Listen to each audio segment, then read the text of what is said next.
Okay, so one thing is that otherwise it's a mathematical word. So maybe I should change like virtual image. When the object is, I see.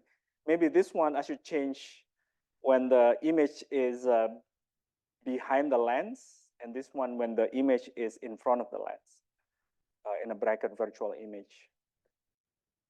So this one is a more general way of expressing image distance, but for the exam, I may change it to be more geared toward exam 4. And then at the end, for the magnification, it's just, if it's larger than 1, then that means the image is bigger. If magnification is less than 1, it means then the image is smaller. And that is true for any optical components. And for the sign, if the sign is positive, that means the image has the same orientation with respect to vertical axis. But negative, that means the image is inverted. Okay. Any question? So maybe I can ask you one question. Is the image, last time when after the class, one of you came to me and asked me about the image in our eyes. So I have another eye clicker question for you. Is the image in our eyes upright or inverted?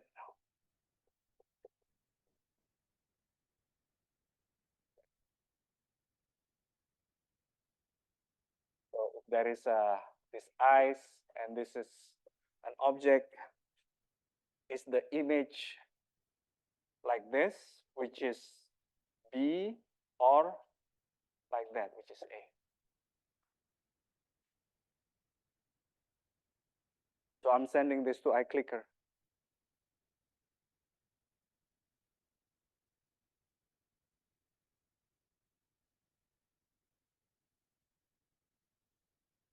Good. So 5 more seconds. 3, 2, 1. Okay, good. So the answer is inverted, so that's excellent. How about the magnification? Is the magnification, well, now we know the sign. The sign is actually negative. But what I care is the absolute value. If is the size of the image bigger or smaller in our eyes?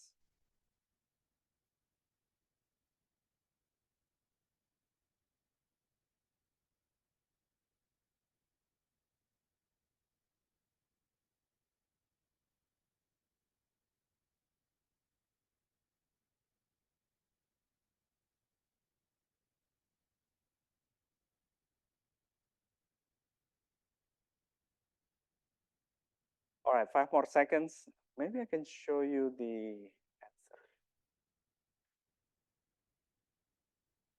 3, 2, 1. Okay, good. So the I think I forget to grade the last question. So the answer is smaller. And you can do geometry. So basically, if this is the lens, if lights, of course, in real life, this one is much bigger than the size of your eyeball. If you use trigonometry, then if the distance, object distance, let's say 1 meter, or at most 25 centimeter, 25 centimeter is far larger than the size of human eyeballs. So the image, the answer is it's smaller. Okay. So for the previous question, maybe like that student said that I skipped this slide. I didn't spend time discussing this slide. So I think I mentioned to you at one point, there was a bizarre experiments where physicians asked patients or volunteers to wear glasses that flip the image. one more time. So, and then what happened is in the first day, people maybe, what do you call that thing? Hit wall accidentally, perhaps, and have a bloody nose. I don't remember exactly what happened, but there was chaos in the first day. But after a few days, the patients or volunteers wire their brain, and it just works fine. How many of you have done laser eye surgery? You guys are too young for that. You, in the first day, you couldn't see clearly, right? Perhaps you couldn't see at all. I've never done it, so I'm not gonna pretend as if I'm the expert here. Yeah. It hurts, but was it clear or you? It was clear. Okay, sorry.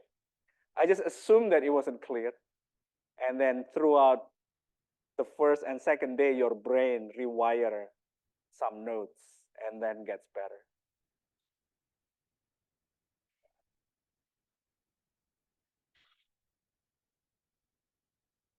Yeah. Okay. So when you have eye surgery and your doctor say, "Don't worry about it, you'll be able to see," it's actually true. Not just they want you to feel better and not to get scared. Ask him. Okay. All right. So and then I will ask you about principal race. So you need to know principal race, and I will get back to you.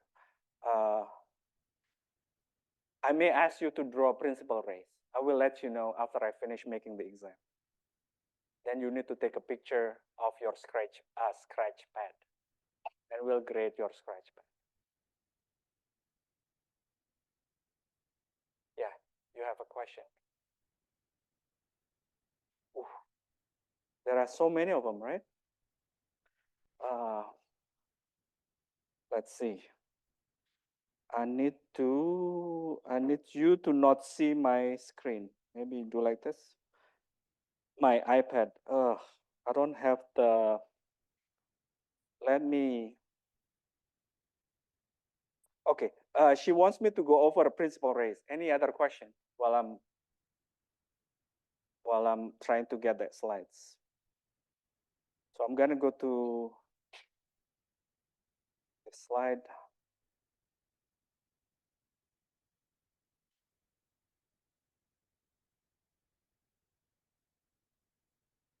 No questions. You guys are ready? Yeah, you. That's a good question. Technically, literally, so I know all of you hate when I try to be super accurate.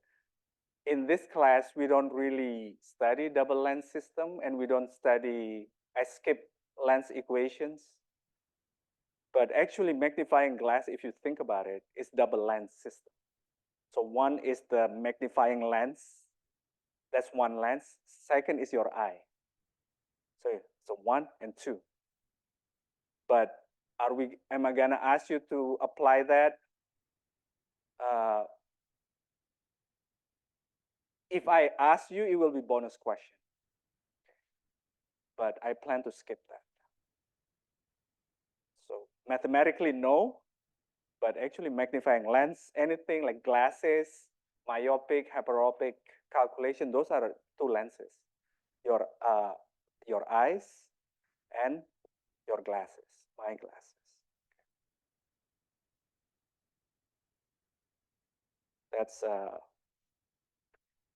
That's the feedback that I get from my senior faculty, senior mentor. Don't be too rigorous.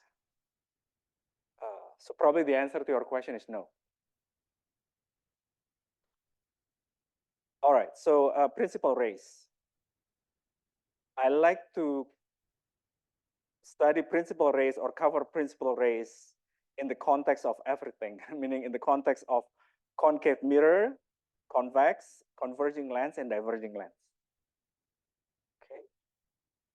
So, and all of this satisfies a law of reflection and refraction, and of course, principle of least time. So if the incoming beam travel parallel from the principal axis, it will, for concave mirror, it will hit the focal points. For a convex mirror, it will bounce. It will bounce as if, give me a second. This one is better if I use my good notes, because I can annotate. Give me it will be up on my good notes in a minute. So, okay. So, and then for lens, the focal point switch, the sign for the focal point changes, and the light get refracted. So when light travels parallel from the principal axis and hits a converging lens, it get refracted and hit the focal point behind the lens. For diverging lens, it gets refracted and travel, when it leaves the lens, it travel as if it comes from the focal point. Is it helpful, or because it will take some time? I don't know whether this is a good use of your time right now. But there are a series of slides. They actually make sense if you think about it. And you can understand this. You don't feel overwhelmed by the principal rays. And there will not be, and it will not be on the formula sheet, because you can understand this. Okay, there is a logic behind it. They're all self-consistent. For example, if the light hits vertex, it gets reflected, and then the reflection has the same angle of and the angle of reflection is the same as the angle of incidence. This is because the normal is the principal axis itself, which is, I hope that's obvious.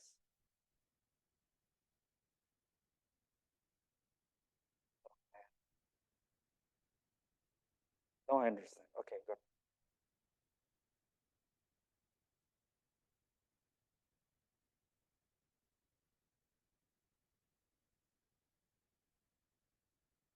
Something like this.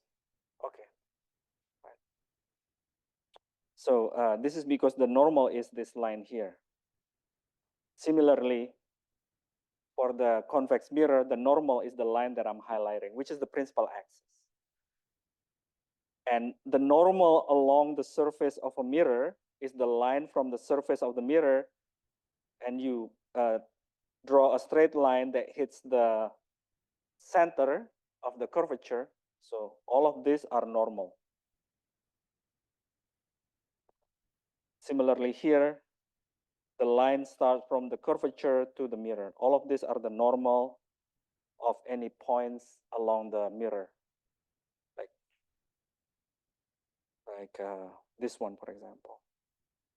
And this angle here is the same as the angle that I'm writing right now.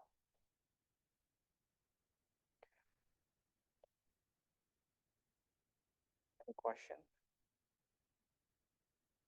If not, then I can just give a brief introduction to interference.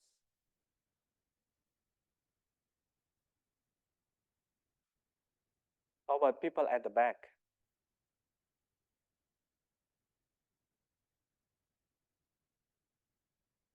All right, so interference.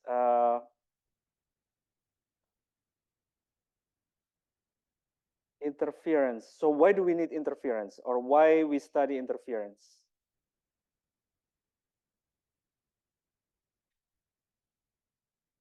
Why physics? Why we have a theory of interference?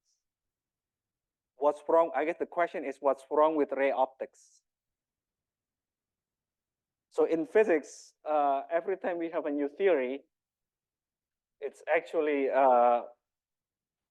for a reason, not because somebody wants to publish a paper or wants to be famous. It's actually because the old theory fails to explain new experiments. So there are many incidents that or cases. So for example, we skip spatial relativity. So spatial relativity, basically, we use spatial relativity when we move closer to the speed of light. So if your speed divided by speed of light is smaller than 1, then you can use Newtonian mechanics.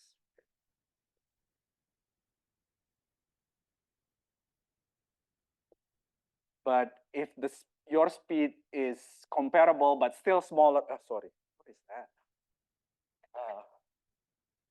Smaller and comparable to the speed of light, then you need Einstein theory of special relativity.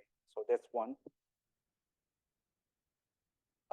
So what is the criteria? So if one come up with a new theory, what is the requirement of the new theory?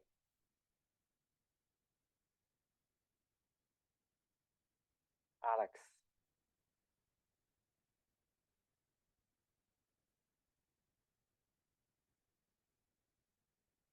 Good. Really smart. So Alex say that not only the new theory should be able to explain the new observation, the new experiment, but it must explain the old observations. So if you use special relativity and you use v, your speed is much slower than speed of light. Special relativity will arrive at the same conclusion, as the same answer.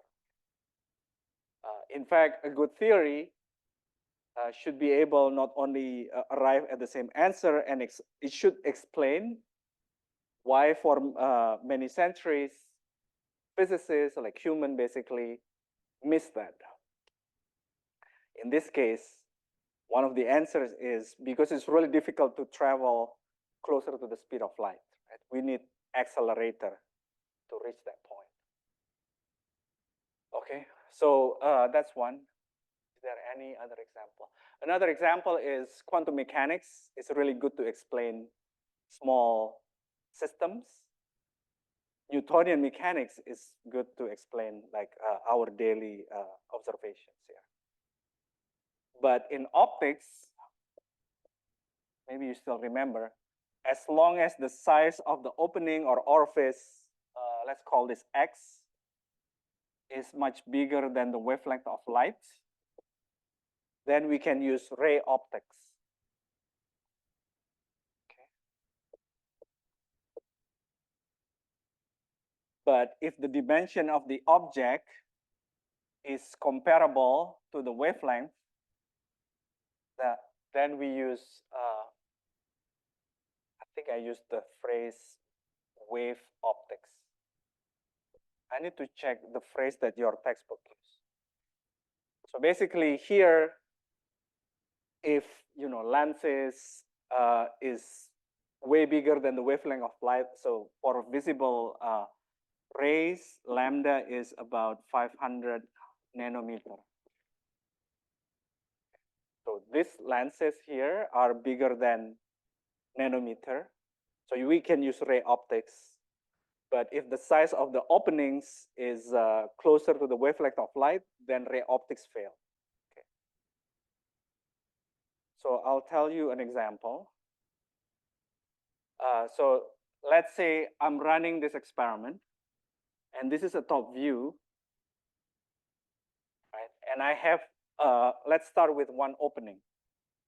Or maybe you can run these experiments in your apartment, because right now,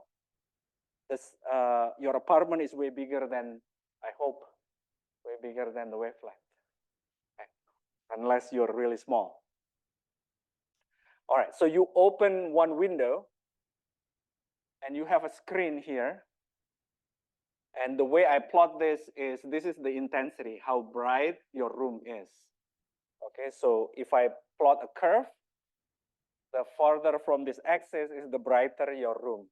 So if you open one window, this area will be bright, right? And let me use different color. And if you use, and then if you close this window,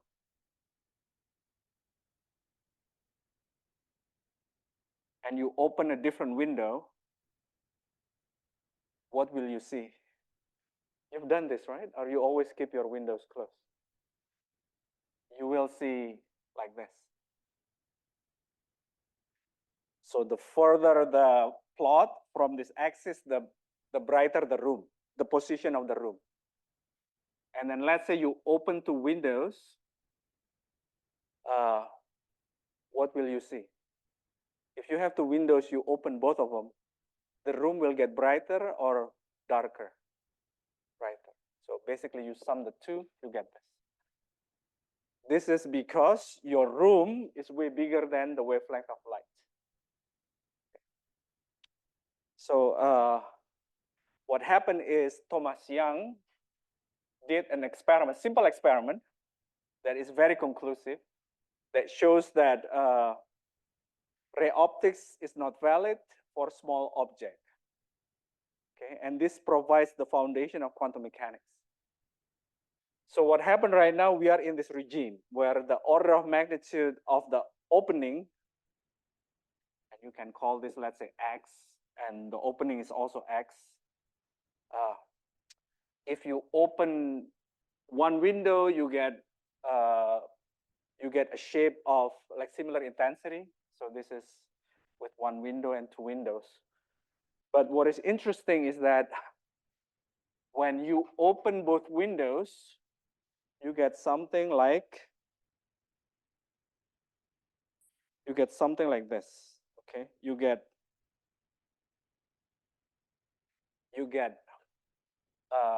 brights and then dark, and then brights, you get fringes. Okay. Is this surprising or no? Huh? You did it before you did it in your lab. So this was surprising. People didn't expect this, because how can you open two windows and you get dark spots, right? Because in your apartment, you open two windows, the room gets brighter. So this experiment was really conclusive. It basically puts the nail on of the coffin for ray optics for this regime. Okay. It turns out that, and you have done this in the lab, so maybe this lecture can be even faster. So the reason why let's use let's say this point. So in order to reach this point, the light from the bottom opening needs to travel along this distance, and let's call this R1. And the light from the top openings need to travel along different distance. Okay. So it turns out that because the length of the paths are different, then when you add the wave, it depends on the phase of the wave. So I did this. This one is a drawing that we did, the slide that we did on Monday. So depending on whether the wave is in phase, meaning the valley is the valley, the trough is the trough. If they are in phase, then you get constructive interference. So you almost double, you basically double the wave. But you can do destructive interference. So this is when the trough of one wave, let's say the bottom one, coincides with the valley of the red wave. And then if you just sum all points along x-axis, then you get destructive wave. And I hope you know what this means. This means that there is no wave at all. And previously we learned that the intensity is proportional to the strength of the field square. We did this. And this also manifests in, if you want to be exact, this also manifests in Mellow's law. So the law that we use to solve interference problem. Any question? So we will start with interference. So basically, I just need to cover one or two slides that will appear on the exam, which is this slide. And I will add questions about interference into the study guide. All right. Okay, so I'll see you on Friday.